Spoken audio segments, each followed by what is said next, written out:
Здравейте, скъпи зрители, и добре дошли обратно в канала, където говорим открито за вашите най-съкровени притеснения и ви даваме конкретни решения. Днес ще засегнем една изключително деликатна, но и ужасяващо важна тема, която вълнува буквално хиляди, ако не и милиони, български пенсионери и техните семейства. Говорим за един въпрос, който прозвучава като кошмар за мнозина. Може ли държавата да вземе дома ви след смъртта ви? Или ще остане ли домът ви за наследниците, или ще бъде конфискуван? Това не е просто въпрос, това е сериозно притеснение, което може да ви лиши от спокойствие и да промени завинаги бъдещето на вашите близки. Останете с мен до самия край, защото информацията, която предстои да споделя, е животоспасяваща за вашето имущество и спокойствие. Призовавам ви още сега да натиснете бутона абониране, да харесате видеото и да споделите тази информация, защото тя е от критично значение за всеки, който притежава имот в България. Нека започнем веднага, без да губим нито минута. Ядрото на проблема как беше преди и какво се промени сега. Десетилетия наред общото разбиране в българското общество беше, че имотът, който притежавате, апартамент, къща, земя, след вашата смърт автоматично преминава към вашите законни наследници. Тази концепция за наследственост е дълбоко вкоренена в нашето право и в съзнанието ни. Хората се трудиха цял живот, спестяваха всяка стотинка, лишаваха се от много неща, само и само да осигурят покрив над главата си и да оставят нещо за своите деца и внуци. Идеята, че държавата може да се намеси и да отнеме този дългогодишен труд, беше почти немислима, ако не и направо абсурдна за повечето българи.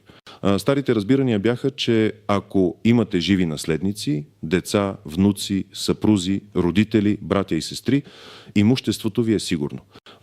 Дори ако нямате преки наследници от първи ред, законът предвиждаше редове на наследяване, които обхващаха по-далечни роднини. Единственият случай, в който държавата можеше да се намеси, беше ако липсваха абсолютно никакви законни наследници или ако всички те изрично се откажат от наследството.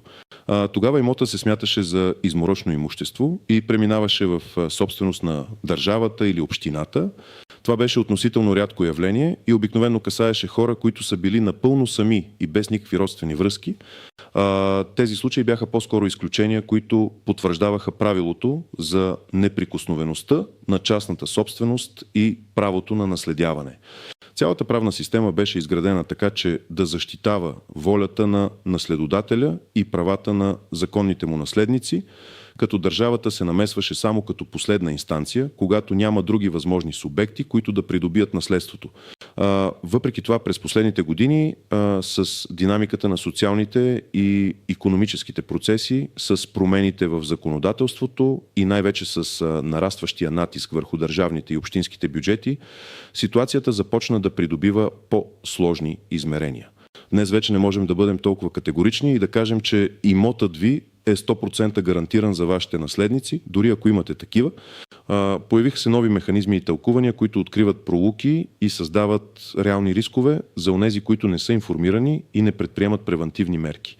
И не говоря само за дългове, които не са покрити, говоря за ситуации, в които дори липсата на достатъчно информация или неправилно оформени документи могат да доведат до загуба на имущество. Тази нова реалност изисква от нас да бъдем изключително внимателни и да разберем в дълбочина какво точно се случва. В модерния свят, където информацията е сила, а административните процедури са все по-усложнени, всеки трябва да бъде проактивен, за да защити своето имущество и да осигури спокойствие за своите близки. Основна част пена, подробен анализ, какво трябва да знаете, кой трябва да се притеснява и кой не. Нека да разгледаме в детайли кои са основните фактори, които могат да доведат до потенциално отнемане на вашия имот от държавата след вашата смърт. Това са ключови моменти, които всеки трябва да познава и да има предвид, за да избегне неприятни изненади. Първи и най-очевиден риск – наследяване на задължения. Това е класическият сценарий, при който наследниците приемат не само активите, имота, но и пасивите, дълговете на починалия. Ако починалият има непогасени кредити към банки, задължения към частни лица, неплатени сметки за ток, вода, парно, данъци или други задължения, тези дългове се прехвърлят към наследниците. Проблемът възниква, когато размерът на дълговете надвишава стойността на наследството или когато наследниците нямат финансовата възможност да ги покрият.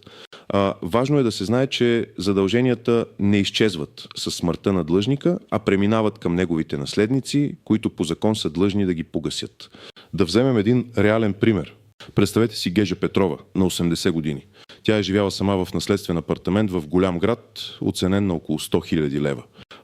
През последните години, поради здравословни проблеми и непредвидени разходи, се наложило да изтегли 2 потребителски кредита от различни банки, всеки по около 15 000 лева, за да покрие скъпи лечения, лекарства и ежедневни нужди, тъй като пенсията й не достигала.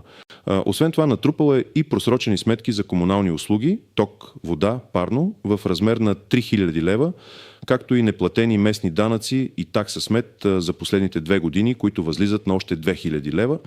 Общо задълженията на Гежа Петрова достигат 35 000 лева. Гежа Петрова е имала син, който обаче е живеел в чужбина от дълги години и не е поддържал постоянна връзка с майка си, като дори не е бил наясно с финансовото й положение.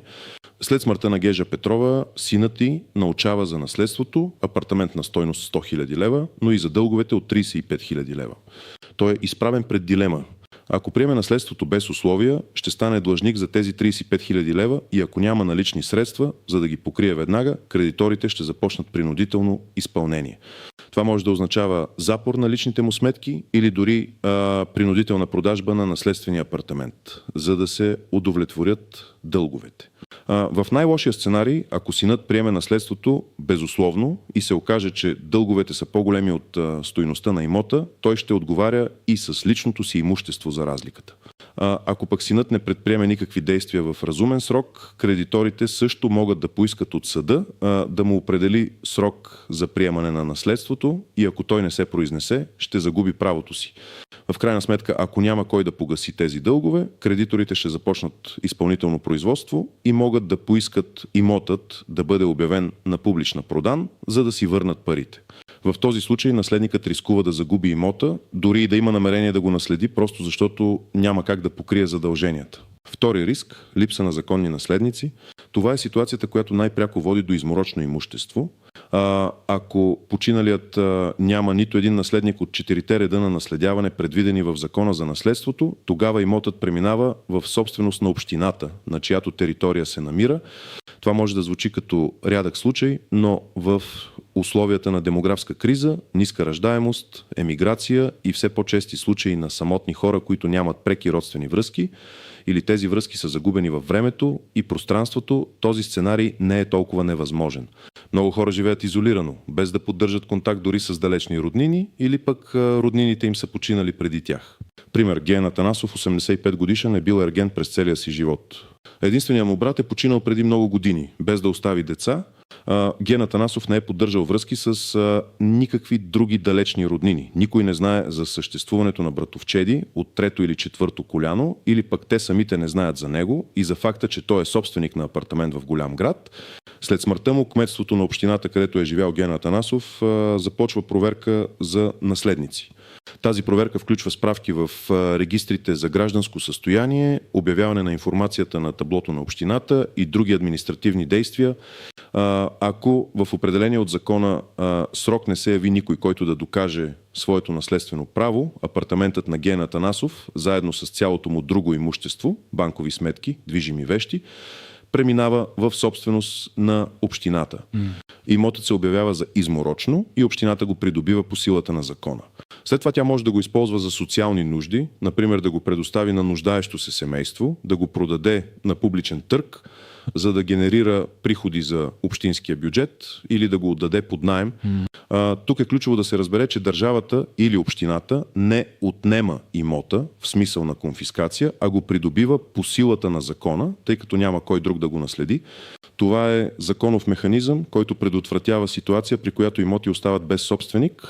Трети риск – договори за гледане и издръжка. Това е една от най-често срещаните капани, особено за пенсионери, които се нуждаят от грижи. Много възрастни хора, останали сами, с влошено здраве или с ограничени финансови възможности, решават да сключат договор за гледане и издръжка с някой, който да се грижи за тях до края на живота им. В замяна на тези грижи, те прехвърлят собствеността върху имота си на гледача още при живе, запазвайки си правото на ползване до смъртта си. Пример: Гежа Иванова на 75 години живее сама в собствен апартамент в София. Тя има син, който обаче е далеч, работи и живее в Англия и рядко я посещава, тъй като е зает със собственото си семейство. Чувствайки се изоставена, безпомощна и нуждаеща се от ежедневна помощ в домакинството, тя сключва договор за гледане и издръжка с млада жена, съседка от същия блок, която обещава да пазарува, готви, чисти, да я води на лекар и да й осигурява комфорт. В замяна на това Гежа Иванова прехвърля на младата жена собствеността върху нейния апартамент, като запазва правото да живее в него до края на живота си.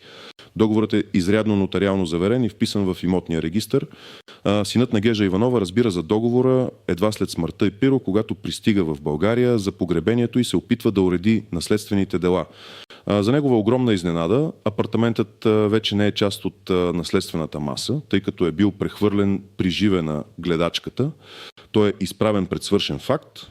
В този случай няма отнемане от държавата, но има загуба на наследство за законните наследници, което засяга пряко техните очаквания и права. Такива договори са напълно законни, но крият много рискове, ако не са правилно формулирани, ако грижите не се изпълняват коректно или ако наследниците не са информирани и подготвени за подобен развой. Много често такива договори водят до злоупотреби, когато гледачът не изпълнява задълженията си, а възрастният човек вече е прехвърлил имота си и е лишен от възможността да го върне лесно. Четвърти риск – имоти без ясни документи за собственост или с неизрядни такива. В България все още съществуват много имоти, особено в по-старите градски части и в селата, чието документи за собственост не са изрядни, не са вписани в имотния регистър, съдържат грешки или са с липсващи елементи. Това създава неяснота и може да доведе до дълги и скъпи съдебни процеси за доказване на собствеността. С течение на времето, особено след смъртта на първоначалните собственици, доказването на историята на имота става изключително трудно. Пример. Семейство Георгиеви е притежавало къща в провинцията, построена от дядото през 50-те години. По това време процедурите за узаконяване са били различни, не винаги са се издавали нотариални актове за всички постройки, а след това документите, които са съществували, са били изгубени при многократно преместване на семейството или в някое наводнение. Децата и внуците знаят, че къщата е тяхна, всички в селото знаят, че това е къщата на Георгиеви, но няма официален нотариален акт, който да докаже собствеността. След смъртта на последния жив собственик, когато наследниците се опитват да впишат имота на свое име, се сблъскват с огромен проблем – липсващ документ за собственост. Доказването на собственост може да стане по давност, но това е дълъг и сложен процес, който изисква събиране на доказателства, свидетели, изготвяне на експертизи и водене на съдебни дела. През това време, ако някой оспори собствеността, например съсед, който смята, че границата е друга, или ако общината предяви претенции въз основа на непълни данни в регистрите, може да се стигне до сериозни проблеми и дори до загуба на имота, ако наследниците не успеят да докажат правото си в съда по безспорен начин. Кой трябва да се притеснява най-много? Най-застрашени са пенсионерите, които нямат преки законни наследници, деца, внуци или са загубили всякаква връзка с тях, живеят изолирано и никой не е информиран за тяхното състояние или имущество. Живеят сами и нямат близки, които да се грижат за тях, което ги прави уязвими за договори за гледане и издръжка с непознати или недобросъвестни лица. Имат значителни задължения. Множество кредити, неплатени сметки за комунални услуги, просрочени данъци и такси, които могат да надвишат или да се доближат до стойността на имота им. Сключват договори за гледането и издръжка, без да разбират всички правни последствия и рискове, които проистичат от прехвърлянето на собствеността при живе. Имат нередовни или липсващи документи за собственост на имота си, което създава предпоставки за оспорване на собствеността или затруднения при наследяване. Кой не трябва да се притеснява толкова? Относително спокойни могат да бъдат тези, които имат преки наследници, деца, внуци, които са информирани, поддържат редовна връзка с тях и са запознати с имущественото им състояние. нямат значителни дългове, които да надвишават стойността на имуществото им, или имат достатъчно други активи, за да покрият евентуални задължения. 3. Имат изрядни документи за собственост, вписани в имотния регистър, без никакви правни тежести или неясноти. 4. Са изготвили валидно завещание, което ясно посочва техните наследници и разпределението на имуществото, съобразявайки запазените части на преките наследници. 5. Редовно консултират юрист по въпроси, свързани с тяхното имущество и наследство, и са предприели всички необходими превантивни мерки. Основна част 2. Изключение от правилата, клопки и неочевидни нюанси. Законът за наследството и свързаните с него правни норми са сложни и имат много специфични детайли, които могат да променят изхода на всяка една ситуация. Нека разгледаме някои от тези изключения, клопки и нюанси, които са от съществено значение за разбирането на цялостната картина. Сега е момента да действате. Споделете вашето мнение в коментарите отдолу. Замислили ли сте се по тази тема? Имате ли подобни притеснения или опит, който бихте искали да споделите? Разкажете ни вашата история. Не забравяйте да харесате видеото, ако сте намерили тази информация за полезна и ценна, и най-важното, абонирайте се за канала, за да не пропускате бъдещи видеа с ценни съвети и актуална информация, които могат да ви помогнат да защитите себе си и вашето семейство. Аз съм тук, за да ви помагам да се ориентирате в сложния свят на правото и да живеете по-спокойно. До следващия път, пазете себе си и имуществото си.